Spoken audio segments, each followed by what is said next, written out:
That's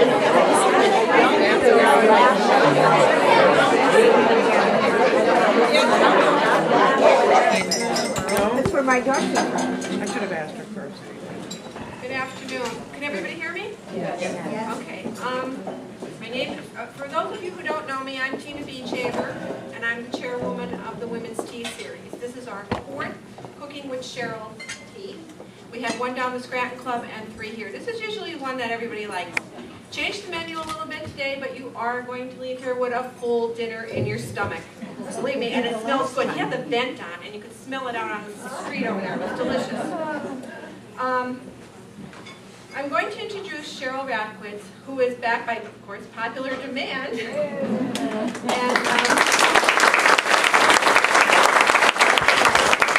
Cheryl is an educator by profession, grew up in the newspaper business where her father, Frank Sempa, was city editor of the Old Scranton Tribune, and her grandmother served as a VOCA correspondent for the newspaper. Cheryl also began writing at the Trib and now serves as food columnist for the Demorian. She always says she learned to cook at her Baba's knee, and I'm sure she'll share some of her grandmother's kitchen wisdom with all of us today.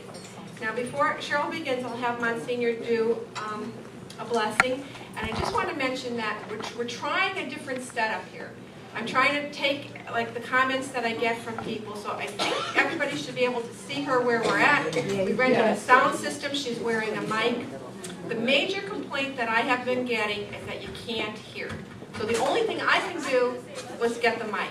So just if everybody could just, I don't want to say keep it down, but be aware of the neighbor that you're sitting next to who wants to hear what's going on. That was like the #1 complaint. I try to take all this in, and we try to keep improving every time we do one of these. So, Monsignor Delaney?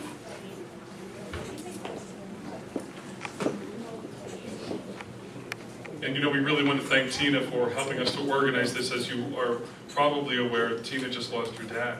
And Tina's mom and sister are here, and so we would like to just extend to you our love and our prayerful support, and that you're doing all of this in the midst of everything that you've been going through is just overwhelming. And we're very, very, very grateful. Thank you, Tina. I go back, my connections with Cheryl and Barbie, I lived with their brother, Father John Sempa, Monsignor John Sempa, for 6 years. Before I lived with Monsignor Sempa, I had hair.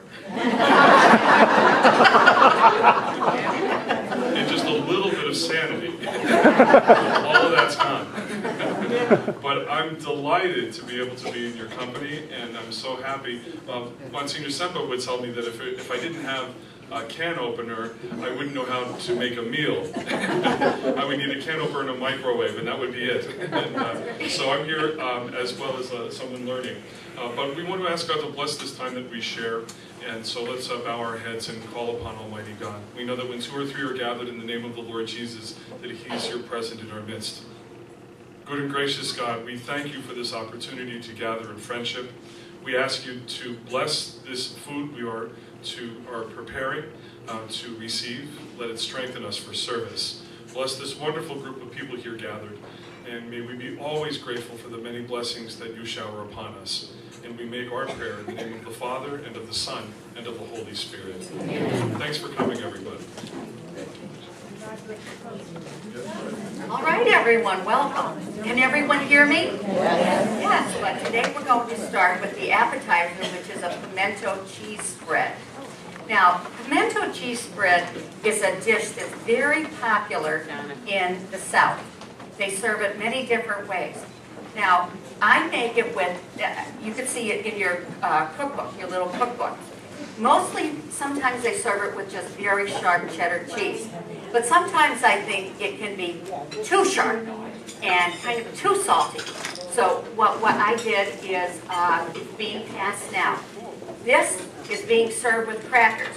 However, if you have a gluten-free diet, many of you have celiac disease or relatives that do, I recommend that you serve it with little slices of zucchini, because that can serve rather than having the cracker, okay?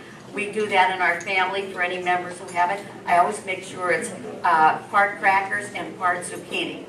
All right, so let's get started. First thing, you need a 4-ounce jar of pimentos. You buy these at the store. Now I'll tell you, my husband, the first year, he grew pimentos. And of course, which is in the pepper family.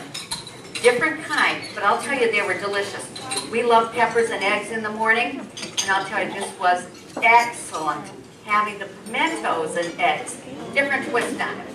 All right, and a cup of mayonnaise. By the way, I have everything measured out.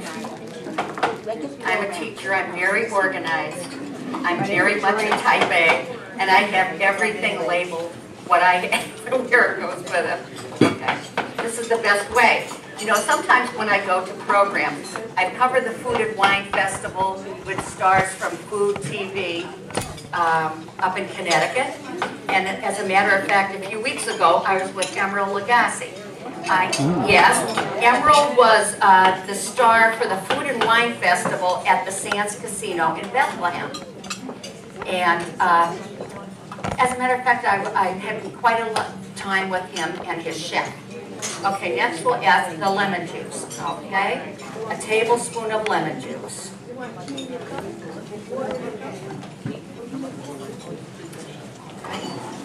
Cayenne pepper. And it's not a lot of cayenne, it's just enough. 1/4 teaspoon of cayenne pepper.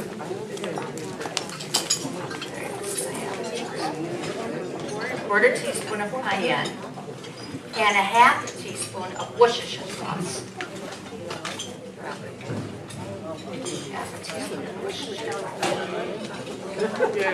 Okay, now this I'm going to beat with my beaters.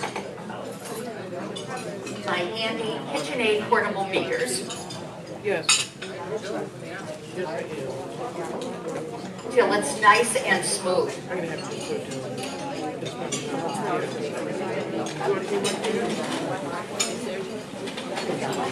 Yes, we're really cooking.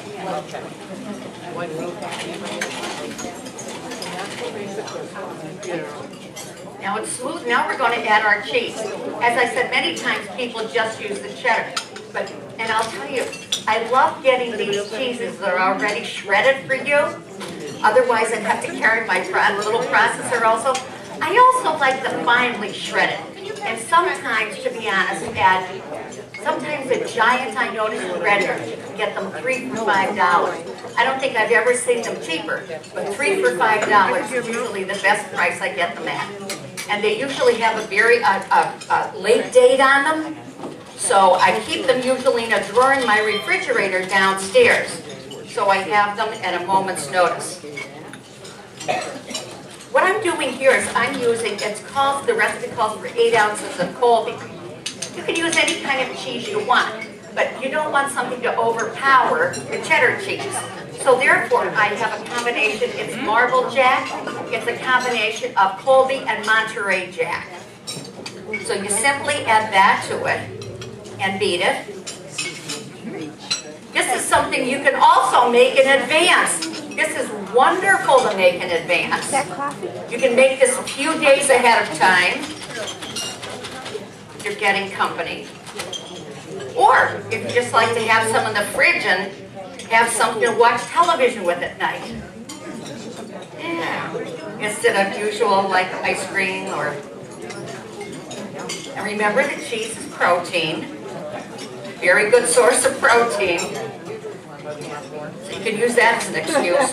Now, as far as the mayonnaise is concerned, I always use Hellmann's. I'm being very honest. And if you really have to cut down, I use the light mayonnaise. Sometimes I tasted the light, I tasted the fat-free.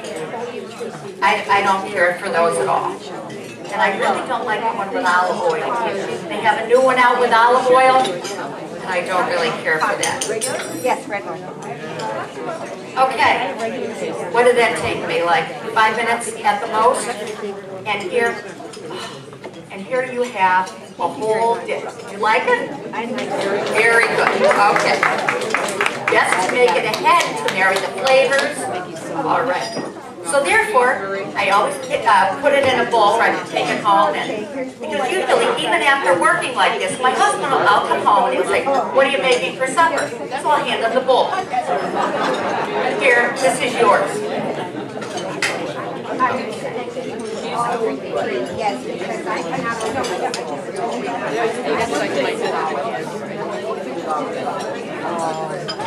While you're enjoying that, take your time, nice pace. While you're enjoying that, I'm going to be making our salad dressing. For those of you who haven't been here before, one time I believe we had blue cheese and creamy garlic and different salad dressings on the table. Well, this year we're making my French dressing. I know I've told you before, and if you weren't here, I really don't care for bottled salad dressings. And all you need for here is, okay, the ingredients are listed in your book. A cup of canola oil.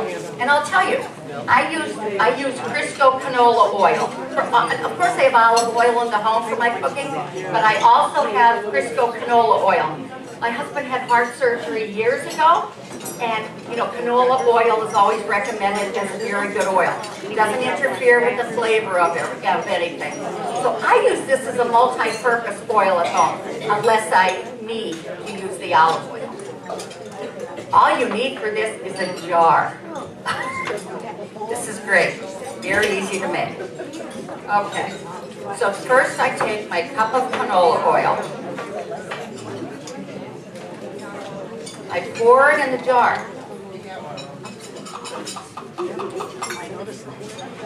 Next, a quarter cup of ketchup. Not a lot, just a quarter cup. Anybody want any?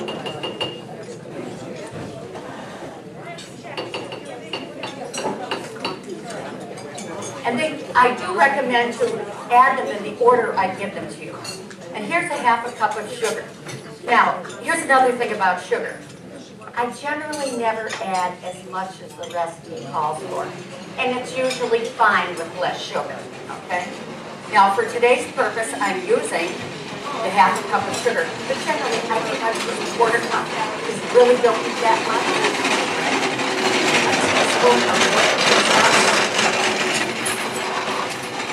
By the way, if you have any questions, ask me, yell out, raise your hand. I'm a teacher, so I'm used to questions all the time. Okay, teaspoon of Worcestershire sauce.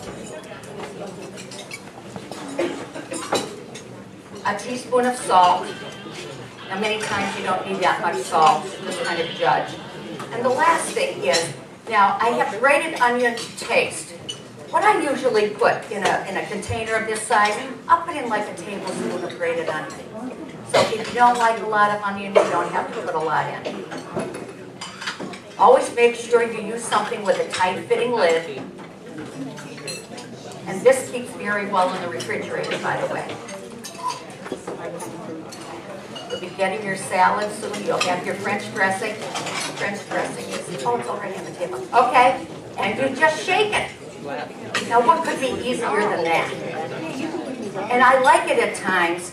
As a matter of fact, I have nieces and nephews who, you know, sometimes young people today, they're very persnickety about, you know, what they like to eat. So therefore, what I've done is, I usually make, the one I made was, I think it was the one I made here last year or the year before, the William Penn dressing.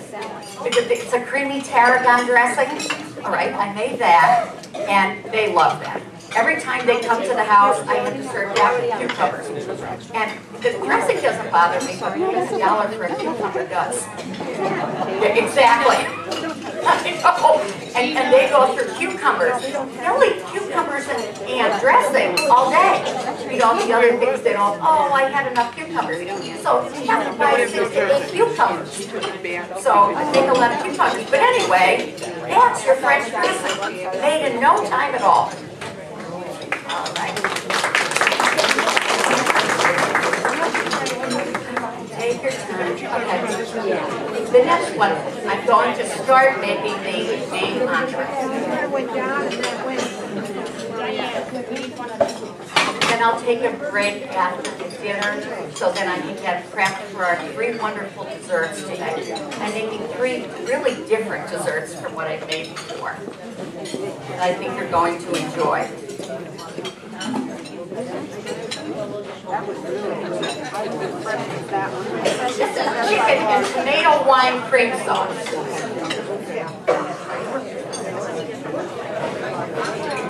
And I'll tell you, we had the most, getting this ready yesterday, I was here yesterday and early today.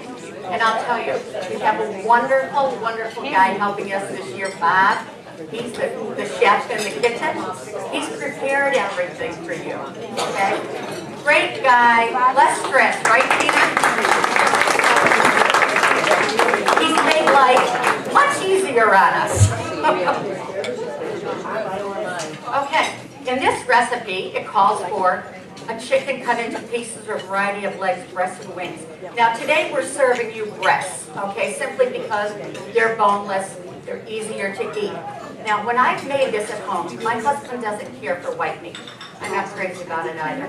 So I actually use thighs and drumsticks in our house. All right. So therefore, of course it would take longer to cook. Salt and freshly ground pepper, butter, fresh mushrooms, onion, a can of tomatoes. What can be easier, these wonderful diced tomatoes that we have. Dry white wine. I'll tell you, when you cook with the wine, when I was with Emerald Chefs, the gentleman who was with Emerald Lagasse is his top chef. This gentleman is the chef of all his chefs. Goes to every restaurant with him. Very, very nice man. If any of you got a copy of the Dunmorium, where I write my column, Cheryl's Cuisine every month. If any of you have a copy, you can see our picture together. Actually, with the chef, I took a picture. He told me every time with the recipe calls for dry white wine, either use a Chablis or a Chardonnay. He said that is what he uses all the time if the recipe calls for like dry white wine. Either use a Chablis or a Chardonnay. So today I'm using a Chablis.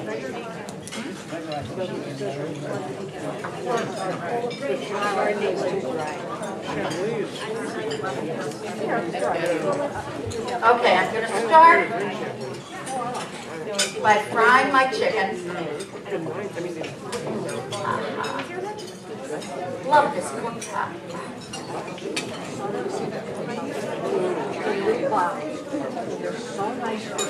Yes, we're really cooking.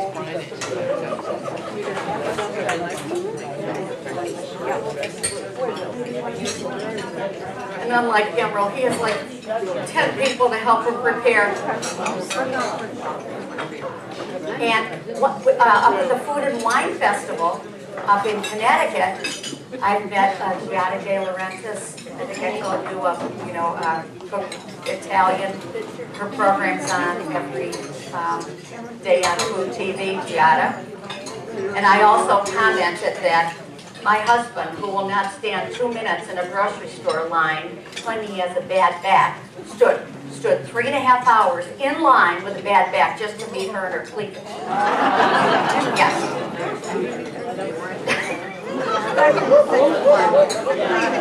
It's true. So therefore, he has pictures of himself in every room in our house on the first floor. Picture of our kitchen with he and Giada in her cleavage. Okay, he has a picture in our kitchen of he and Giada. Oh yes. Cheryl? Yes. Fact or fiction? If you use wine in cooking, does it dissipate as it's cooking, or is it, for someone who can't drink, a no-no? No, it actually, if you cook with it, the alcoholic content cooks out of it. As long as you cook it out.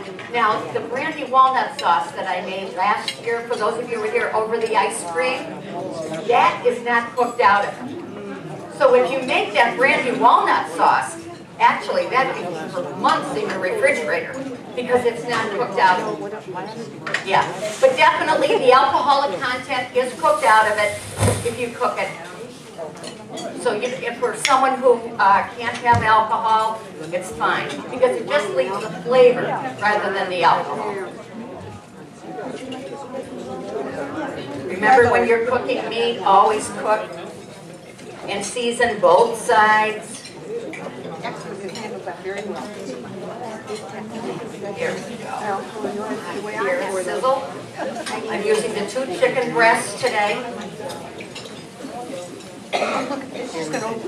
Okay, salt and pepper both sides.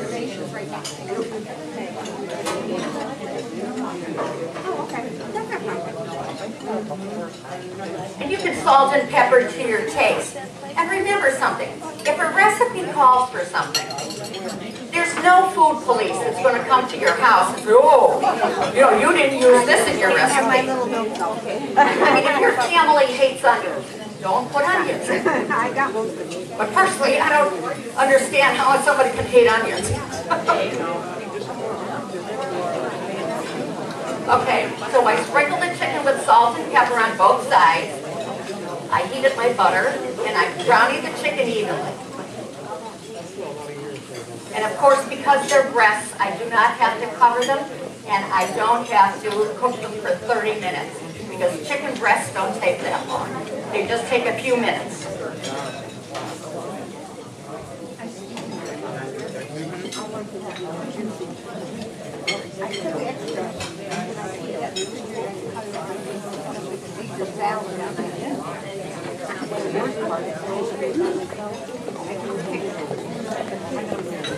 And we're going to get our mushrooms ready. It's wonderful today the way they have mushrooms already cut and cleaned. But you know what bothers me, I think, when I see people in line at the store buying already frozen mashed potatoes. How much work does it take to make frozen or to make mashed potatoes? Anyway, I know I'm an old-fashioned cook. I cook everything from scratch. However, I don't know. I get an intense joy. If I've had a bad day at work, which now and then have, but if I had a bad day, I come home and I love to cook. It relaxes me. Therefore, I have a very happy husband.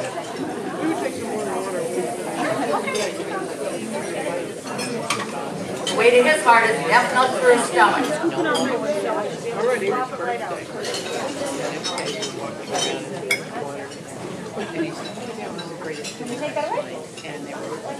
Any more questions? Just ask. Ask anything except my weight. Personally made them a duplicate. It was that you could get a night before. Then we went to about 3 of them. You know, this is, when I travel, when my husband and I travel, it's not often, but wherever I go in the country, I always collect cookbooks. I have over 2,600 cookbooks in my collection. As anyone who's been to my house can verify. As a matter of fact, the library's full, so I started an annex, library annex, upstairs in one of my offices. Positively love it. Anyway, I get recipes from all over. People. You know, I remember years ago, Father Grippy. If any of you know Father Grippy, you know Father Grippy. Okay. Okay, who doesn't? All right. When he had a dinner for priests one night at St. Clair's Rectory. And my brother was there, and rest his soul, Father Gallagher, Father Ed Gallagher, who was a friend of ours also. He was there, and he sent the leftovers to our house. He said to my brother, here, take them home for your family. So he made a chicken, very good. It was an Italian chicken with lemon, garlic, etc. So I asked him, I said, oh, can I have that recipe for your chicken? It was delicious. No, dear, it's one of my secrets. You know, it's one of my secrets. I can't give it out. Okay. I figured, okay. For somehow, those things I never forget. Years later, our mother is in surgery at Mercy Hospital having a kidney removed for kidney cancer. So Father Grippy's the chaplain of Mercy at the time. He comes in and sits with the family. Dear, is there anything I can do for you? How about that chicken recipe? He gave it to me. I got a minimum, yes. It's true. As a matter of fact, I spent a lot of time with, my mother was not a cook. Both grandmothers were. My one grandmother who lived in Avoca, Grandma Sempa, I spent a lot of time with her. She never had a daughter, so I was kind of like the daughter she never had. I was her first granddaughter. Well, I spent a lot of time, and she taught me how to cook and sew and make quilts, make homemade soap, etc. All right. Well, I was teaching, and one day I had to take her for a perm. My father said, go down and take your grandmother for a perm, for a permanent way. I said, okay. I get down there, and her door was locked. Now, her porch door was open, but her kitchen door was locked. I couldn't understand what happened. I looked in the window, and I saw her legs on the bathroom floor. She has a bathroom down there, the floor. I said, oh my Lord, what happened? So I went into her garage, and I got a ladder out, and I climbed in one window that I always knew she kept open. Okay. Well, ultimately, she had taken too much insulin for her sugar and wasn't eating enough. So, but they still called the mobile intensive care unit. Okay, so the driver said, oh, you can drive up with your grandmother. Okay. All the way up. Now, she was 86 at the time. You know what's going through my mind? My God, I never learned how to make that pork and cabbage soup. You know how there's always something we're thinking about, boy, we never learned that? So, got her to Moses Taylor, and, okay, so got her to Moses Taylor, and they gave her a vial of sugar water. And she turned to me and said, Cheryl, where am I? What happened? I said, well, Grandma, you're okay. I said, you just took your insulin like you normally, but it's too much for you now because you're not eating as much. Oh, okay. I wondered. I can't remember a thing. I said, Grandma, you're fine. How'd you make that pork and cabbage soup? No lie. No lie. Yeah. She told me because she didn't realize. I was thinking about it the whole time. I thought, oh, she goes on on me. Because you take for granted that these people are going to be here forever. And then they're cooking for you forever. Well,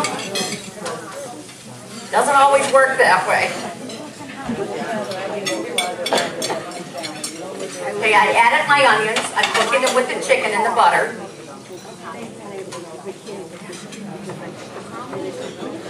Good, thank you. Yeah. But somehow, if I've eaten somewhere and it sticks in my head, I remember babysitting for a woman in our neighborhood. And her father used to own Sakari's Bakery in Dunmore. I don't know if you remember Sakari's.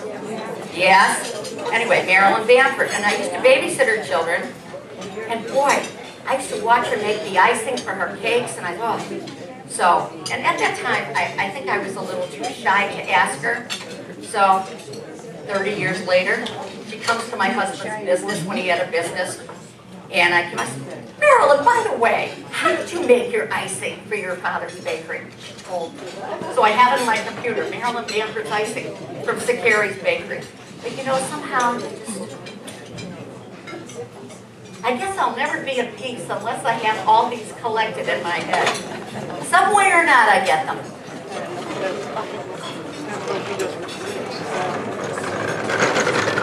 Another time, I used to be president of Mercy Auxiliary, Mercy Hospital. My family had a long-standing relationship with Mercy Hospital. My mother was a student nurse there. Then she became supervisor of nurses. Then she was finally master teacher in the School of Nursing before she died. And so when I graduated from college, I was teaching. And she said, oh, you need to be active, do something in the community. So I was on the board of the auxiliary. My mother was president of the alumni, and I became president of the auxiliary. And there's this one woman who's from Italy. And we used to have a country auction every year. She made the most wonderful bolognese sauce. She was from Bologna, Italy. Made the most wonderful. You know how sauce is? There's many different ways of making sauce as there are women, all right? So, but she made this most wonderful bolognese sauce. And since she was from Bologna, she used to jar it up. And we used to auction it off. I used to outbid everybody for her sauce. There are times I spent $20 on a jar of sauce because I wanted her sauce. Okay, but of course it was going to the hospital anyway. So she would never give the recipe out. Years later, I don't forget, years later, her daughter was dating this boy, and he bought her her Christmas gift. And she asked me, she says, we don't want her to know what he got her, so could you keep it at your house? I said, sure, no problem, whatever. And she said, dear, if there's anything you ever want. Here I am, God. I said, yeah, how about your bolognese sauce recipe? She gave it to me, she kept her word. Yeah.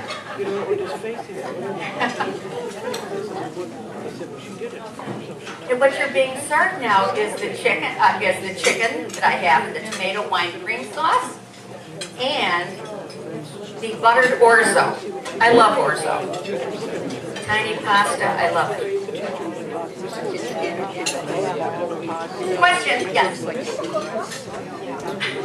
No. You know what? My family has been after me to write one of like my favorite recipes. In fact, you know how they at Barnes & Noble or at BAM, Books A Million, they give you these blank books to write?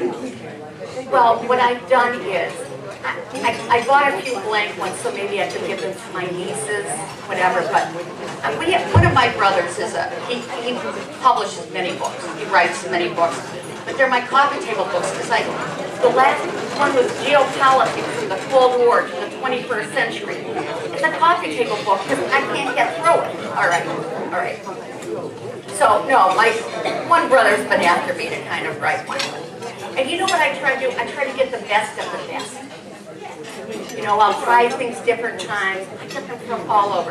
As a matter of fact, my sister spent part of this past summer in Italy with my niece. My niece is in Navy intelligence. She lives in Naples. Oh. And let me tell you, okay, here's a girl who was kind of trying to find herself. So she took a few classes in college. It wasn't for her. So her mother said, why don't you join the service? Well, she joined the Navy. And she sends pictures on Facebook. She has a home on the Amalfi Coast. And every time I see it, where did I go wrong? I mean, really, and my sister spent part of the summer with her. And of course, my sister knows, she said, don't worry, I'll get your cookbook. So she bought me some great cookbooks from Italy this summer. Yeah. Okay, so I'm adding my diced tomatoes, can of diced tomatoes. Actually, in the summertime, you can use fresh tomatoes. I use both fresh and diced. Half a teaspoon of dried thyme.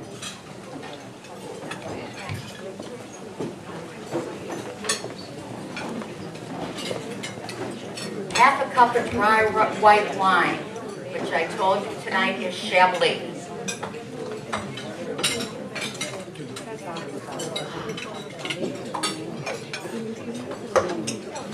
And 1.5 teaspoons of dried tarragon. You know, tarragon is a very underrated spice. People don't understand how actually luscious it can be.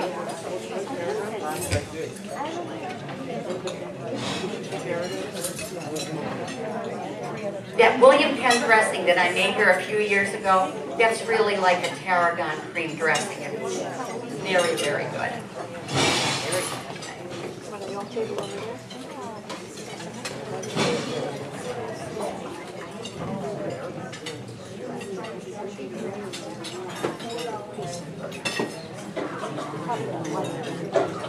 Okay, once you want this to cook down a little bit to your sauce, cook it a while with the chicken.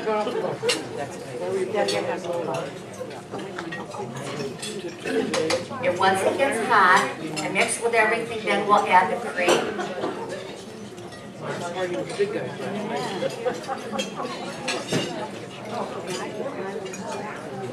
And by the way, the orzo that I made, usually a lot of, you could use that in soup, orzo too, you know that, it's like a noodle. It is a pasta. It is a pasta. And I like it. I love orzo. Now, you know how when they have the Greek church downtown, the Greek Annunciation Church in Scranton has their Greek festival? Right. What they do is, they use this too, but they add tomato sauce to it. But the thing is, the lemon juice keeps it nice and light, gives a brightness to it. And if you cook it in chicken broth, rather than cooking it in water, and it gives it a much fuller flavor. Turn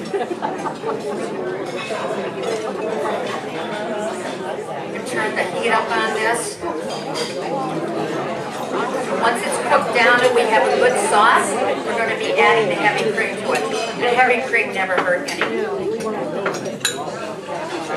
And actually, this, even if, when you're serving it on the plate, even if some goes into the orzo, it's still a nice compliment to the orzo also. Okay, so we're cooking it and I'm letting it boil down a little to thicken somewhat. Then I'm going to add the heavy cream. As I said, at home, I usually make this with chicken parts. I make the thighs and the drumsticks. With the bone in. Yeah, my husband likes it that way, so okay, whatever. And I personally like dark meat better. I know most people today eat white meat. I know. Yeah, actually the thigh is my favorite part too.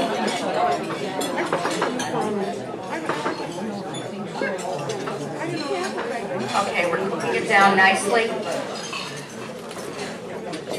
Remember, when you cook something down, what you're trying to do is concentrate flavor. You're not really evaporating it, well, you are in a sense, but you're trying to concentrate the flavors. So you have all these wonderful things in here. Now, once it's cooked, the alcoholic content is perfectly out of the wine, so you don't have to worry about that. It just gives it the flavor.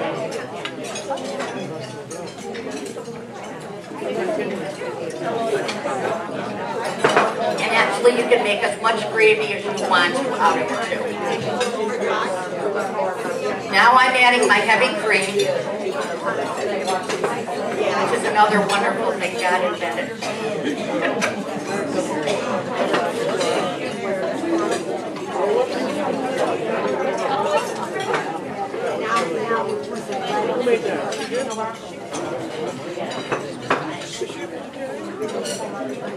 There we go.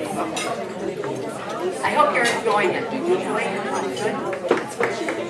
Good, thank you. Good, I just want to